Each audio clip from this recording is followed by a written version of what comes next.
Amigos televidentes, les recordamos que nuestra vía de contacto electrónica es ojoconlavista@hotmail.com y además estamos en nuestras redes sociales de Facebook, YouTube y Twitter bajo la cuenta de Ojo con la Vista. Pueden ver los programas en retransmisión por medio de YouTube.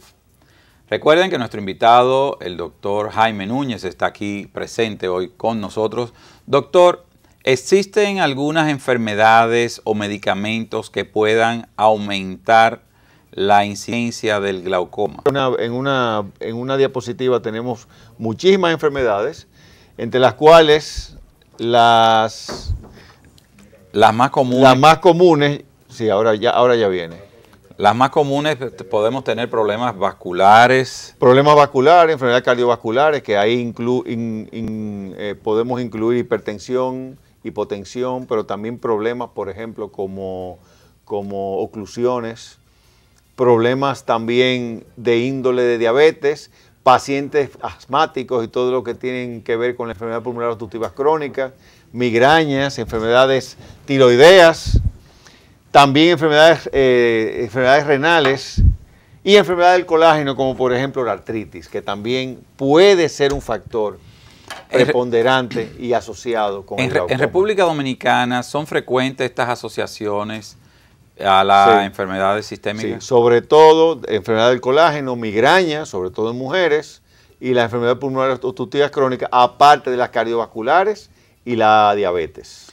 Medicamentos que usted ha mencionado, ¿cuáles son los más propensos? Bien, drogas asociadas, por ejemplo, la más frecuente y que manejamos nosotros todos los días es el uso de los corticosteroides, o sea, de lo que la gente conoce como la cortisona. Pero claro, no es usar la cortisona per se que le va a producir a una persona que le aumente la presión intraocular. Sobre todo esos pacientes que la usan de forma indiscriminada, sin el control de un médico, y que se la autorrecetan de una manera porque tienen un ojito rojo, se ponen una gotita de eso y lo hacen una y otra vez, una y otra vez, una y otra vez. De 10 o 15 años tienen un glaucoma. ¿Existen diferentes glaucomas, doctor Núñez, para el manejo o quién va a cirugía, quién se debe corregir con gotas? Sí, los glaucomas se clasifican en dos grandes grupos, primarios y secundarios. Y de esos grupos también se dividen igual en de ángulos abiertos y de ángulos cerrados, ambos grupos. ¿Qué significa esto de primario y ángulo abierto? Bien, y eso? Los primarios normalmente, el más común es el glaucoma primario de ángulo abierto o el glaucoma crónico simple, el cual es un glaucoma que va a afectar los dos ojos por igual, va a tener, como todo que no tiene una etiología así tan sencilla, va a tener un origen crónico, va a tener un origen desconocido, a pesar de que hemos hablado de enfermedades asociadas pero no causales, y que lo diferencian de los glaucomas secundarios, que normalmente el glaucoma secundario se ve en un solo ojo mayormente y no en los dos.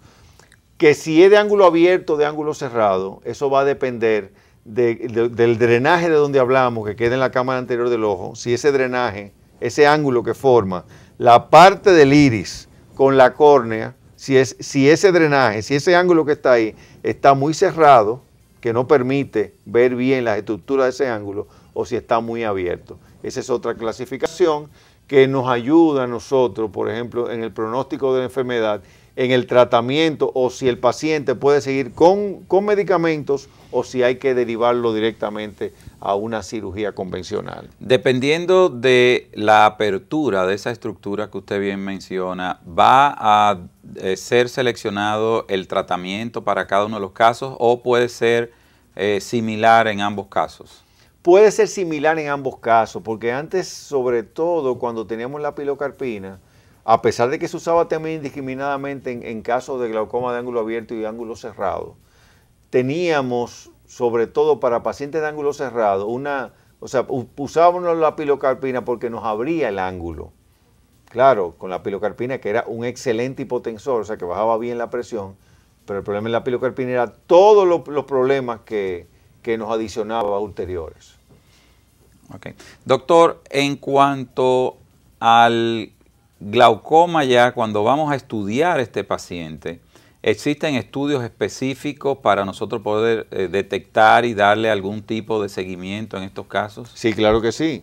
Yo creo que es una de las disciplinas de la oftalmología que más equipos se han inventado para llegar a un diagnóstico. Y por ejemplo, el primero es el que vemos en pantalla, la tonometría, que ya hay muchísimos tonómetros, pero el gold estándar sigue siendo el tonómetro de Goldman, que es un aparato que tiene un prisma de un material especial que no le hace daño al ojo, que toca el ojo y eso va a un brazo, y ese brazo está conectado a una rueda micrométrica, la cual nos va a decir, a medida que nosotros le damos la vuelta y se forman dos semicírculos en el visor de la lámpara de hendidura, nos va a decir la presión que tiene el paciente. ¿Pueden existir algunos factores que modifiquen o den falsos positivos en esta lectura de los pacientes? Claro que sí. Entre estos factores podemos tener, por ejemplo, uno que ahora tiene mucha beligerancia, que es el famoso queratocono, o pacientes que tengan córneas irregulares, también nos puede dar unos falsos negativos. Inclusive es tanto así que tenemos que darle un giro al prisma para poder medir en las dos direcciones la presión y hacer un estimado. Normalmente en estos pacientes que tienen problemas de córnea es un poquito más difícil nosotros tomar la presión. Aquí en esta imagen vemos otro tipo de tonómetros que ya son tonómetros digitales. Y aquí que hemos tanto hablado del ángulo, está este lentecito que se pone en el ojo para ver esa imagen que está de este lado, que son como unas rayas, que se parece al planeta Júpiter, que no es más que el ángulo del ojo y que es la estructura primordial para saber si el paciente tiene el ángulo abierto o el ángulo cerrado. También tenemos otro equipo para medir el grosor corneal, porque este equipo también, la presión que medimos, que realmente no la medimos, sino que la estimamos, está influenciada por varias cosas, entre ellas el grosor de la córnea.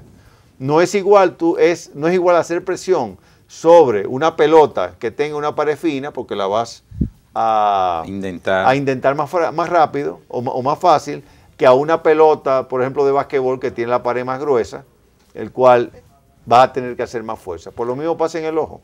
Doctor, pacientes que han tenido cirugías previas, dependiendo ya sea cirugías refractivas, cirugías con elementos de indentación periférica o de retina, ¿puede esto ser un factor que confunda o dé falsos positivos? Bueno, ahí está la historia clínica. Por ejemplo, un paciente que tenga una cirugía LASIK y que tú le vayas a tomar la presión, te va a dar una presión realmente por debajo de lo que realmente el paciente la tiene. ¿Por qué? Porque tiene menos córnea, tiene una córnea más fina.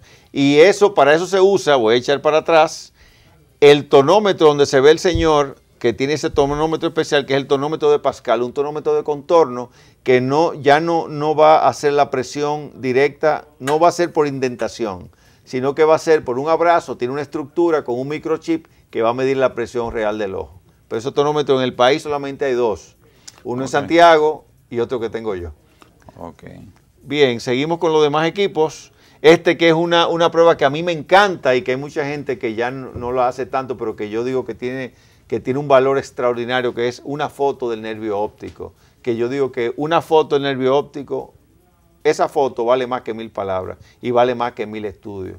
Y un ojo bien entrenado, una persona que esté bien entrenada en ver los daños que produce el glaucoma en el fondo de ojo, con una foto va a descubrir muchísimas cosas. Doctor, ¿mantiene simetría directa estos estudios fotográficos con la presión o los campos visuales que usted ha mencionado? Normalmente sí. Lo que pasa es que hay que buscar los detalles para tú verificar que en una excavación grande, si tú tienes una foto de un nervio óptico y esta foto es un nervio óptico que está muy excavado, yo te digo a ti, casi seguro, si el paciente discursa con presión alta, que va a haber una afectación del campo visual que va a estar muy relacionado con la imagen que vemos del nervio óptico. Cuando usted se toma la foto de los nervios ópticos, ¿cuáles son los parámetros que usted da para valorar de que tenga o no tenga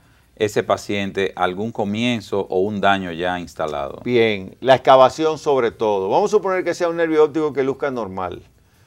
Pero a veces hay nervios ópticos que a pesar de que se ven bien sanos, tienen una excavación irregular. Eso ya nos comienza a hablar de que algo no anda bien. También cómo emergen los vasos de la papila. Si los vasos emergen rectos, no hay ningún problema. Pero si los vasos emergen formando lo que llaman una imagen en bayoneta, o como otros dicen, una imagen en coma, entonces ahí también eso nos puede hablar de que hay problemas en ese ojo. Ojo, que hay pacientes, por ejemplo, hipermétropes y miopes, que también pueden tener estas imágenes sin que sean patológicas.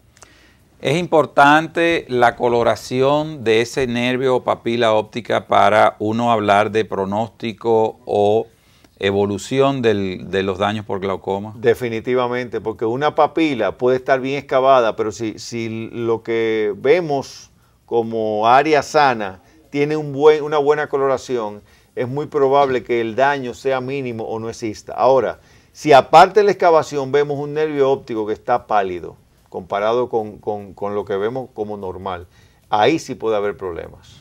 Doctor Núñez, excelente esta exposición, amigos de Ojo con la Vista.